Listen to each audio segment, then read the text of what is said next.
ఏం పేరు పెట్టారండి పిరమిడ్ పేరు? జగన్నాథ పిరమిడ్.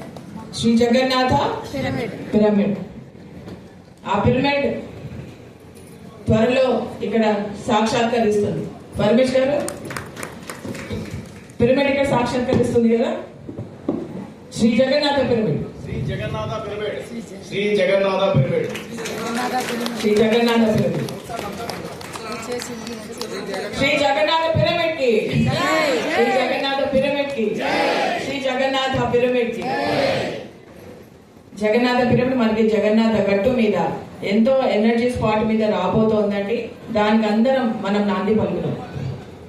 ఓకే, ఈ అద్భుతమైన బుద్ధ పౌర్ణమి ప్రోగ్రామ్ సందర్భంగా thank you very much masters. మనకి పత్రిజీ ఆయన నోటితోనే మనకి పేరు పెట్టేశారు, మనమేం పెట్టడానికి లేదు ఇక్కడ, ఆయన డిసైడ్ చేసేసారు. సో ఇవాళ మెసేజ్ ఏమి ఇచ్చారండి ఆయన? వాక్ శుద్ధి, వాక్ క్షేత్రం, వాక్కు ఎంతుంది? ఎంతుంది? ఉందా లేదా? ఉందా లేదా? ఉందా? ఓకే, ఇక్కడ మౌనంగా ఉంటున్నారు కాబట్టి ఉంది. బయటకు వెళ్తే లొడా లొడా లొడా లొడా లొడా, బడా బడా బడా బడా బడా. ఇప్పుడే స్టార్ట్ అయింది ఇక్కడ. ఆయన ఏమన్నారు? ఒక బుద్ధుడు మాత్రమే నోరు విప్పాలి, ఒక షేక్స్పియర్ మాత్రమే నోరు విప్పాలి, ఒక రమణ మహర్షి మాత్రమే నోరు విప్పాలి, ఒక ఖలీల్ గిబ్రాన్ మాత్రమే నోరు విప్పాలి, ఒక జీసస్ మాత్రమే నోరు విప్పాలి. మరి మనం ఏంటి దీంట్లో? సైలెంట్. ఏది కానప్పుడు వాక్శుద్ధి వచ్చేసినట్టేనా? సో వాక్శుద్ధి అనేది చాలా చాలా ఇంపార్టెంట్. అందుకనే మొన్న మన పత్రిజీ ధ్యాన మహాయాగంలో పత్రిజీ మనందరికీ సందేశం ఇచ్చారు. ఏం సందేశం ఇచ్చారంటే మౌనం. మనం మౌనం ఎంతవరకు పాటిస్తున్నామా లేదా? మనందరము పత్రిజీని ఫాలో అవుతాం, అవునా కదా? Yes or no? ఎవరు ఫాలో అవుతారో ఒకసారి చేతులు చెప్పండి. పత్రిజీ మాటలని వింటాం పూచా తప్పకుండా, ఆయన చెప్పింది పాటిస్తాం. ఎవరెవరు పాటిస్తారో చేతులు చెప్పండి. మరి ఆయన ఏం చెప్పారు December 31 మనకి? ఏం చెప్పారు December 31 మార్నింగ్ మెసేజ్ విన్నారు లేదా? ఏం చెప్పారు? మౌనం. ఎంతవరకు ఉంటున్నాం మన మౌనం? మరి ఆయన చెప్పింది చేస్తాం కదా. ఇప్పుడే కదా చేతులు లేపారు. మౌనం ఎంతవరకు ఉంటున్నాము? ఎన్నాళ్ళు ఉంటున్నాము? ఎంతసేపు ఉంటున్నాము? ఎన్ని గంటలు ఉంటున్నాము? మౌనం ఉంటున్నామా లేదా? మనం ఆయన మాటలు మనం పూజ తప్పకుండా పాటిస్తున్నప్పుడు ఆయన చెప్పిన సందేశం కూడా మనం పాటించాలి కదా, వద్దా? మరి ఎప్పుడు? ఈ సంవత్సరం ఇంకా కాలేదు, ఇంకా ఇది ఏప్రిల్, మేనే, మిగతా సంవత్సరం అంతా ఉంది. మౌనం ఇంకా ఎప్పుడు స్టార్ట్ చేస్తారు? ఎప్పుడు ప్రాక్టీస్ చేస్తారు మౌనం? ఇంకా మనం వద్దా? మౌనం చేస్తేనే మనకి ఏం మాట్లాడాలో తెలుస్తుంది. మౌనం చేస్తేనే మన వాక్ శక్తికి వస్తుంది, మన వాక్కుకి శక్తి వస్తుంది, మన మాటలకి ఆ శక్తి అనేది వస్తుంది. మౌనం లేకపోతే మనకు అర్థం కాదు, ఏం మాట్లాడాలో, ఏది అవసరమో ఏది అనవసరమో మనకు తెలియదు. మనం ఎప్పుడు తెలుసుకుంటాం? మనం మౌనం యొక్క శక్తిని, వాక్ శక్తిని ఎప్పుడు తెలుసుకుంటాం? ఎప్పుడు లొడగడ వాగడం ఆపేస్తాం? ఎప్పుడు నిన్న చెప్పినట్టు పరిధ్యానాలు ఉండడం ఆపేస్తాం? ఎప్పుడు వచ్చే జన్మలో చేస్తున్నా?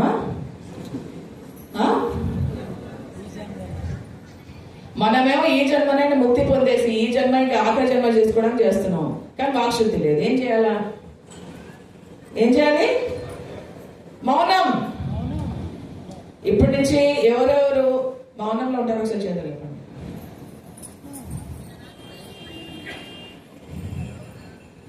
Thank you sir. అది మీ అందరికి మీరు చప్పట్లు కొట్టుకోండి. చేతులు లేపినందుకు.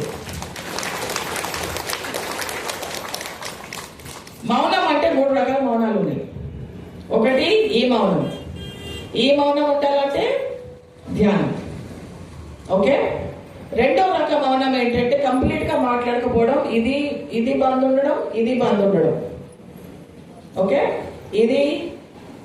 ఇది మౌనం ఉండడం, ఇది మౌనం ఉండడం. మూడో రకం మౌనం ఏంటంటే మౌనం ప్రాక్టీస్ చేస్తూ ఎప్పుడు అవసరమో, ఎంత అవసరమో, ఎక్కడ అవసరమో, ఎవరితో అవసరమో, ఎలా అవసరమో అప్పుడే మాట్లాడదాము. అది 3 రకమైన మౌనం. మరి మీరు ఏ రకమైన మౌనం పాటిస్తారో మీ ఇష్టం. ఇక్కడి నుంచి ఇక్కడ రావాలా వద్దా? ఇక్కడే ఉంచుదామా? చెప్పండి. రావాలి. ఇక్కడి నుంచి ఇక్కడ రావాలా వద్దా? రావాలి. ఏమో బ్లాంక్ వేసి పెళ్లి చూస్తున్నారు. ఏం మాట్లాడుతున్నానా? మౌనం పాటించాలి, మౌనంగా ఉండాలి. నేను ఇప్పుడు ఈ బుద్ధుడి స్టోరీ చెప్తాను. దాని తర్వాత మనం బ్రేక్ఫాస్ట్ ఏరియాకి వెళ్తాక మీ అందరినీ నేను గమనిస్తా. నేను బ్రేక్ఫాస్ట్ సర్వ్ చేస్తున్నప్పుడు మీరు ఎంత అవేర్గా ఉంటారు, ఎంత ఎరుకతోటి ఉంటారు, ఎంత ఎరుకతోటి మాట్లాడుతున్నారో గమనిస్తాను నేను. చూద్దాం ఎక్కడి నుంచి స్టార్ట్ అవుతుందో చూద్దాం. మీ మౌనం ఎక్కడి నుంచి స్టార్ట్ అవుతుందో చూద్దాం. మీ వాక్ శక్తికి నాంది ఎప్పుడు పలుకుతారో చూద్దాం. ఓకే. అది మీకు మీరు డిసైడ్ చేసుకోండి. ఓకే. సో ఇప్పుడు బుద్ధుడి స్టోరీ విందామా? మంచి బుద్ధుడి స్టోరీ తీసుకొచ్చాను మీకు. ఓకే. ఒకనొక టైంలో అంటే 2600 సంవత్సరాల కిందట స్టోరీ ఇది. ఒక ఆవిడ సుజాత అని ఉంది. బుద్ధగయలో సుజాత అని ఆవిడ ఒక కోటీశ్వరుడి కూతురు. చాలా అరుదుగా ముద్దుగా పెరిగింది సుజాత అని అమ్మాయి. అయితే ఆ అమ్మాయి ఒక బోధి చెట్టు కింద అంటే ఒక నది దగ్గర బోధి చెట్టు ఉంది. ఆ బోధి చెట్టు దగ్గర కూర్చుని ఒక కోరిక కోరుకుంది. నాకు గనక ఒక చక్కని భర్త, నా మొదటి బిడ్డ మగపిల్లవాడు గనక పుడితే నేను నీకు ఈ చెట్టు యొక్క ఆత్మకి నేను కొంచెం సమర్పించుకుంటాను కృతజ్ఞతగా అని అంటుంది. ఎవరు? సుజాత. ఓకే. ఆవిడకి చక్కని భర్త, మొదటి బిడ్డ మగబిడ్డ పుట్టాడు. హ్యాపీగా ఉంది. ఇప్పుడు ఏం చేయాలి? ఆవిడ కృతజ్ఞత చూపించాలి. సో చూపించే టైం వచ్చేసింది. సో ఆ రోజు ఫుల్ మూన్ టైం, నిన్నట్లాగా మనకి ఫుల్ మూన్ టైం. సో ఆవిడ ఏం చేసిందంటే ఆవిడ ఒక మెయిడ్ని అంటే ఉంటారు కదా సఖులు, ఒక సఖిని పంపించింది. ఆ చెట్టుని రెడీ చేసుకునిరా, నేను పాయసం తీసుకొస్తాను అని చెప్పేసి. ఓకే. రెడీ చేసింది. రెడీ చేయడానికి వెళ్ళడానికి వెళ్ళి పరిగెత్తుకుంటూ వచ్చింది. ఆయాసపడుతూ పరిగెత్తుకుంటూ వచ్చింది. ఏంటబ్బా అంటే ఆవిడ చూసింది ఆ చెట్టు యొక్క ఆత్మ ఒక రూపం దాల్చుకున్నది. ఆ రూపం దాల్చుకున్నది ఎవరంటే బుద్ధుడు. కానీ అప్పుడు సిద్ధార్థ గౌతముడు. ఓకే. మనకి బుద్ధుడుగా తెలుసు, కానీ మనకి ఏం తెలుసు? సిద్ధార్థ గౌతముడు కూడా. ఓకే. ఆ సిద్ధార్థ గౌతముడు 6 ఏళ్ల నుంచి ఒక సాధన చేస్తున్నాడు. ఏం సాధన అంటే బ్రెత్ వరకు, కుంభకము, పట్టుకోవడము, హోల్డింగ్ ద బ్రెత్, పట్టుకోవడం మొదలడము, ఆ సాధన చేశాడు. తినలేదు. మొత్తం శరీరం అంతా బక్క చిక్కిపోయింది. శరీరం అంతా బోన్స్ కనిపిస్తున్నాయి, ఎముకలు కనిపిస్తున్నాయి, అంత బక్క చిక్కిపోయాడు. ఏంటంటే వాళ్ళ గురువులు ఎప్పుడైతే అక్కడ ఫస్ట్ నేర్చుకున్నాడో ఇతను గురువుల నుంచి వాళ్ళు ఏం చెప్పారంటే నువ్వెంత నువ్వు కష్టపెట్టుకుంటావో అంత నీకు ముక్తి దొరుకుతుంది అన్నాడు. కాబట్టి 6 ఏళ్ళు ఆయన ఏం చేశాడు? ఏం చేశాడు? ఆయన సాధన చేశాడు. ధ్యానం చేయలేదు, సాధన చేశాడు. ఏం సాధన చేశాడంటే ఊపిరిని బిగపట్టుకోవడం, వదలడము, అన్నం తినకపోవడము, శరీరాన్ని చాలా చాలా చాలా కష్టపెట్టి నాకు ముక్తి దొరకాలి అని చెప్పేసి చాలా కష్టపడ్డాడు. కానీ దొరకలే అని. సో ఆ రోజు సుజాత, ఆ రోజుకి వచ్చేద్దాం. సుజాత ఏం చేసిందంటే చక్కని ఒక బంగారం బౌల్లో ఒక చిన్న గిన్నెలో తను ప్రేమతో చేసిన పాయసాన్ని తీసుకెళ్ళి ఆ సిద్ధార్థ గౌతముడికి వెళ్ళి ఇచ్చింది. ఓకే, ఆ సిద్ధార్థ గౌతముడు చక్కగా చేతితోటి కృతజ్ఞతతో తీసుకుని తాగేశాడు పాయసాన్ని. 6 ఏళ్లకి ఫస్ట్ టైం తన బాడీకి ఒక చక్కని పౌష్టికాహారం తనకి దొరికింది. 6 ఏళ్ళకి. సో అప్పుడు తనకి ఒకటి అనిపించింది, ఏది కూడా విపరీతంగా చేయకూడదు, అన్ని మధ్య మార్గంలో చేయాలి అని అది అక్కడ పుట్టింది. మధ్య మార్గం ఏది కూడా విపరీతంగా చేయకూడదు, మనల్ని మనం అతిగా కష్టపెట్టకూడదు, మనల్ని మనం అతిగా సుఖంగా కూడా మనం ఉండకూడదు. ఎలా ఉండాలి? మధ్య మార్గం. ఎక్కువ సుఖాలకి పోకూడదు, ఎక్కువ దుఃఖాలకి కూడా పోకూడదు, మధ్య మార్గంలో ఉండాలి. చేసి అప్పుడు ఆయన తెలుసుకున్నాడు, అప్పుడు ఆయనకి బుద్ధి వచ్చింది. కాబట్టి అక్కడి నుంచి ఆ రాత్రంతా తను ధ్యానం చేసి బుద్ధుడు అయ్యాడు.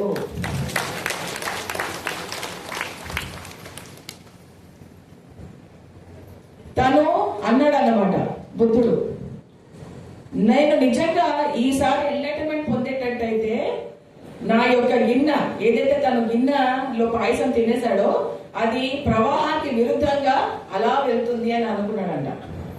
అది అలాగే జరిగిందంట. నాకు ఎంటర్టైన్మెంట్ వస్తే నేను పెట్టిన గిన్నె ప్రవాహానికి ఎదురుగా వెళ్తుంది అని. అది అలాగే వెళ్ళింది, ఎందుకంటే ప్రకృతి సహకరిస్తుంది కాబట్టి. బాగుందా స్టోరీ? అదే సందర్భంలో తనకు ఒక మ్యూజిక్ వినిపించింది. ఆ నది ప్రవాహంలో ఒక అమ్మాయి ఒక వాయిద్యం, వైలిన్ లాంటి వాయిద్యం ఇన్స్ట్రుమెంట్ వాయించుకుంటూ వెళ్తుంది. వాయిస్తూ ఒక తీగ తెగిపోయింది.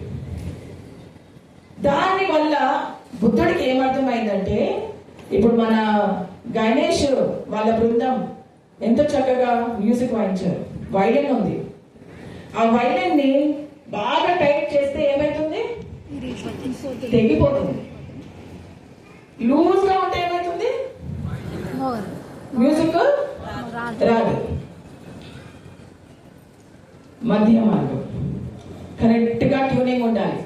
ఆ కరెక్ట్ ట్యూనింగ్ ఉంటేనే మనకి సంగీతం అనేది వస్తుంది. అది కూడా ఆయన అప్పుడు నేర్చుకున్నారు. అక్కడి నుంచి ధ్యానం మొదలు పెట్టారు.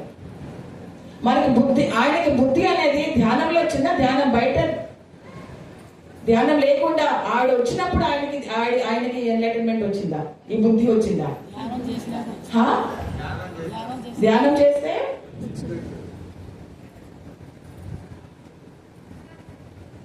సో నేను రాసుకొచ్చా మీకు స్టోరీ చెప్పడానికి. ఏదైనా మర్చిపోతాను గుర్తు చేసుకోవడానికి నేను రాసుకొచ్చా, ఏమనుకోకండి. ఓకే, ఏదైనా కానీ ఆ సుజాత ఆవిడ దగ్గర నుంచి స్టార్ట్ అయింది. ఆవిడ పాయసం ఇచ్చేసి థ్యాంక్ యూ, నా కోరిక తీరినందుకు థ్యాంక్ యూ, నేను మీకు ఇది సమర్పించుకుంటానని చెప్పేసి ఏమీ లేకుండా వెళ్ళిపోయింది. ఈ పాయసాన్ని ఆయన తాగుతారా లేదా, తాగినాక నాకు కృతజ్ఞత చెప్తాడా లేదా, ఇవన్నీ ఏం పట్టించుకోలే. తను చేయవలసింది చేసేసింది, వెళ్ళిపోయింది. కానీ ఆవిడకి తెలియదు అక్కడ ఒక బుద్ధుడి జన్మ అవ్వబోతుందని ఆవిడకి తెలియదు. ఒక ఫ్యూచర్ బుద్ధాకి పాయసం ఇస్తుందని ఆవిడకి తెలియదు.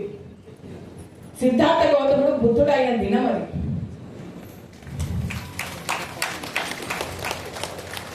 సో ఇక్కడ తాత్పర్యం ఏంటంటే, ప్రతి ఒక్కళ్ళు కూడా కరుణతోటి ప్రతి ఒక్కళ్ళనే చూడాలి, కైండ్ గా ఉండాలి.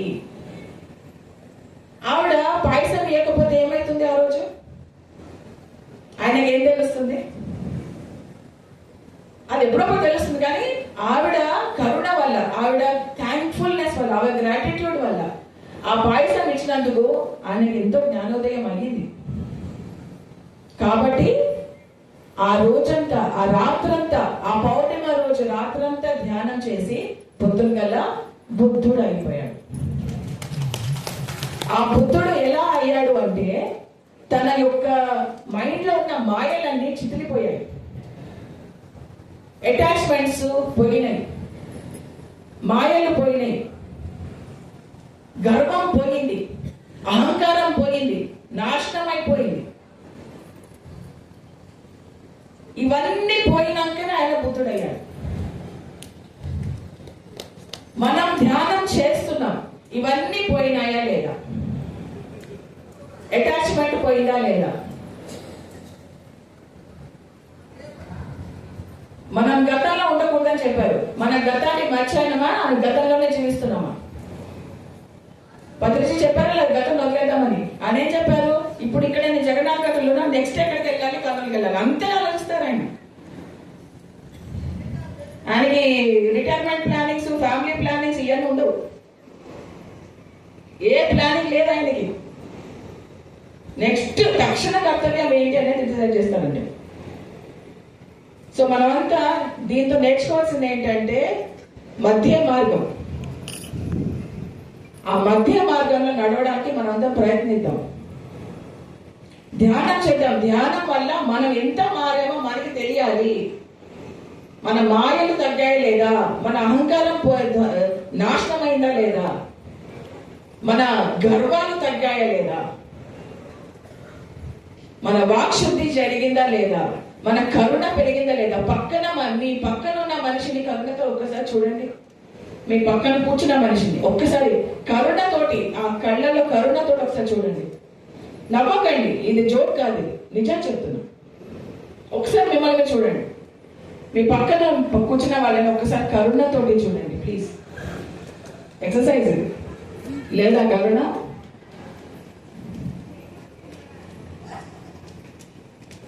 చూడండి అయ్యా, నన్ను చూడలేదు, నేను ఇక్కడ ఉన్నా. మీరు మీ పక్కన ఉన్న వాళ్ళని చూడండి కరుణతోటి. ప్రాబ్లం ఏంటంటే మన మీద మనకే కరుణ లేదు. పక్కన వాళ్ళని ఆడిస్తాం. మన మీదే మనకి కరుణ లేదు. మనల్ని మనమే యాక్సెప్ట్ చేయము, మనల్ని మనమే పనిష్ చేసుకుంటూ ఉంటాము. మన మీద మనకే కైండ్నెస్ లేదు, పక్కన వాళ్ళని ఆడిపిస్తాం. సో మనకి దేవుడి దగ్గరికి వెళ్ళాలంటే ఫస్ట్ ఏం చేయాలంటే, కనిపించే దేవుడిని ఎప్పుడైతే మనం ప్రేమిస్తామో కనిపించని దేవుడిని మనం చక్కగా ప్రేమించగలము. మన పక్కన ఉన్న వాళ్ళు కనిపించే దేవుడు, ఆ దేవుడిని మనం ఎప్పుడు తిరస్కరిస్తాం. సుజాత ఆవిడ వల్ల మనకి బుద్ధుడు ఆవిష్కరించబడ్డాడు. మనం అందరం ఆ సుజాత లాగా అవ్వాలి. ఎలా కావాలి?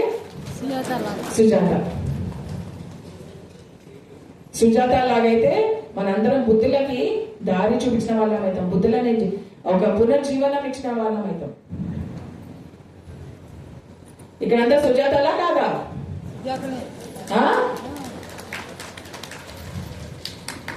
సుజాత అవునా కదా? అయ్యి బాబాయ్, ఏమే కరుణగా ఉండండి. ఫస్ట్ మీతో మీరు కరుణ స్టార్ట్ చేయండి. మిమ్మల్ని మీరు హింసించకుండా ఉండండి ఫస్ట్. తర్వాత మెల్లిమెల్లిగా పక్కన వాళ్ళని హింసించకుండా ఉండండి, కరుణతో ఉండండి. దాని తర్వాత ప్రతి ఒక్క జీవి పట్ల, ప్రతి ఒక్క జంతువు పట్ల, ప్రతి ఒక్క పక్షి పట్ల మీరు మీ కరుణని చూపించండి. దాని తర్వాత భూమాత. అలా మన కరుణని విస్తరించుకుంటూ చేసుకుంటూ పోవాలి. ఎక్కడ ఆగకూడదు, ఎక్కడ ఫుల్ స్టాప్ లేదు, కామనే ఉంది. సో అది ఇవాళ మనకి బుద్ధుడి స్టోరీ, అది మనకి ఇచ్చిన ఇవాళ పత్రిజీ సందేశము. వాక్ శుద్ధి, చాలా చాలా జాగ్రత్తగా ఉండండి. వస్తారు కదా బ్రేక్ఫాస్ట్ కి? Yeah, thank you so much. And ఉండండి, కూర్చోండి. ఎవరు ఎక్కడికి వెళ్ళడానికి వీలేదు. దీని తర్వాత జగన్నాథ గట్టు ఏవి, సేవదలు ఏవి ఉన్నాయి అవి చూసిన తర్వాత మనము రమాదేవి మేడం మాట్లాడతారు. దాని తర్వాత మనం బ్రేక్ఫాస్ట్ వెళ్దాం.